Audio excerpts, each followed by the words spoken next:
Hey there, food fans! Welcome back to another delicious episode. Today, we're diving into the world of French patisserie to make a super yummy dessert, profiteroles. These delightful little puffs are a classic treat that never fails to impress.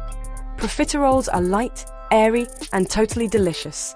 When you bite into one, you get a perfect combination of crisp pastry, creamy filling, and rich chocolate sauce. It's a symphony of textures and flavors. They might sound fancy, but trust me, they are pretty easy to make.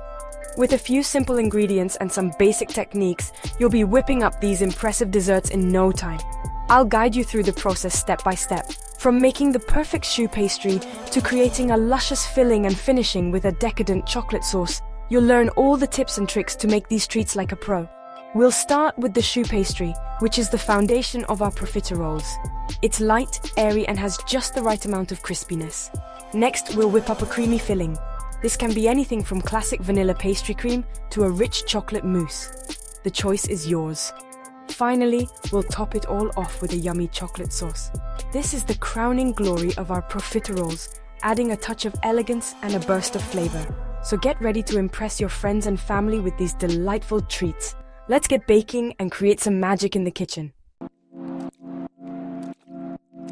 Before we start mixing, let's get our stuff ready. First, turn on your oven to 400 degrees Fahrenheit or 200 degrees Celsius. We need it nice and hot so our pastries puff up perfectly. Next, grab a baking sheet and cover it with parchment paper. This keeps the profiteroles from sticking and makes cleaning up super easy.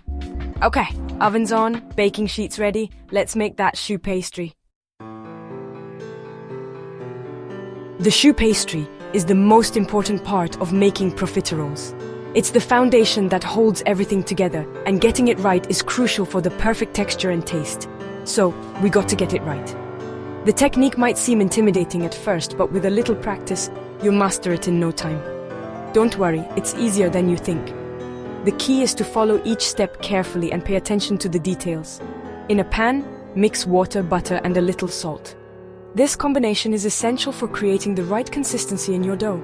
Heat it on the stove until it boils. Make sure to keep an eye on it, as you don't want it to boil over. Once the butter is melted and it's bubbling, take it off the heat and add all the flour at once. This step is crucial for ensuring the dough comes together properly. Stir it really well with a wooden spoon until it forms a smooth ball. This might take a bit of elbow grease, but it's worth it for that perfect smooth texture. Once your dough is smooth and well mixed, it's ready to be piped into small rounds. This is where the magic happens, as these little rounds will puff up beautifully in the oven. Pipe the dough onto a baking sheet, making sure to leave enough space between each one for them to expand. Then, pop them into the oven and watch them transform. As they bake, they'll rise and turn a beautiful golden brown. When they're done, you'll have light, airy profiteroles ready to be filled with your favorite cream or custard. Time to add the eggs. This is a crucial step in making perfect profiteroles. The eggs will give the dough its structure and help it puff up beautifully in the oven. Make sure to crack each egg into a separate bowl first to avoid any shell pieces getting into your dough. Put the pan back on the stove on low heat and cook for a minute or two, stirring the whole time. This step is essential to cook out the raw flour taste and to help the dough come together. Keep an eye on the dough to ensure it doesn't stick to the pan or burn. This dries out the dough a bit. You want the dough to be slightly dry but still pliable. The steam rising from the dough indicates that the moisture is evaporating, which is exactly what we want. Take it off the heat and let it cool for a few minutes. Cooling the dough is important because if it's too hot when you add the eggs, they might cook and scramble, which we definitely don't want. When it's cool enough to touch, add the eggs one at a time, mixing each one in completely before adding the next. This gradual addition helps the dough absorb the eggs better, resulting in a smoother and more consistent texture. The dough should be smooth, shiny, and ready to pipe. If the dough is too thick, it won't pipe well, and if it's too runny, it won't hold its shape. Aim for a consistency that is just right for piping. Put the dough into a piping bag with a round tip. This will help you create uniform profiteroles that bake evenly. Make sure the piping bag is filled properly and that there are no air bubbles, which can cause the dough to burst while baking. Now, pipe little mounds of dough onto the baking sheet, leaving some space between them. Make them about 1 inch wide. Now comes the hard part, waiting. Put the baking sheet in the hot oven and bake for 25 to 30 minutes. Don't open the oven while they're baking, it'll make them fall flat. When they're puffed up and golden brown, they're done. While the profiteroles are baking, let's make the filling. In a cold bowl, whip heavy cream, powdered sugar, and vanilla extract until it forms stiff peaks. Don't whip it too much, or it'll get grainy.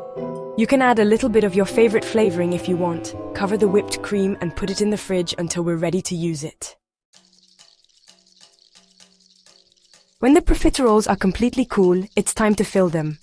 Use a serrated knife to carefully cut a small slit in the bottom of each one. Put the whipped cream in a piping bag with a star tip and gently fill each profiterole until it's nice and full.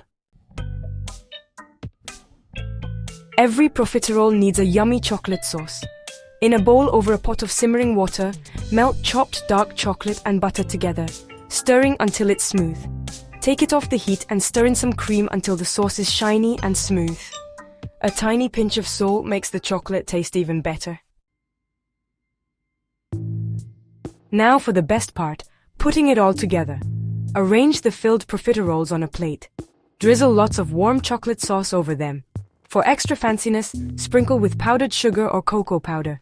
Serve right away and enjoy. There you go, perfect profiteroles. Everyone will love these delicious treats. Remember, the more you practice, the better you'll get. Try different fillings and toppings. Get creative and make it your own. If you liked this video, give a thumbs up, share it with your friends, and subscribe to my channel for more yummy recipes. Happy baking!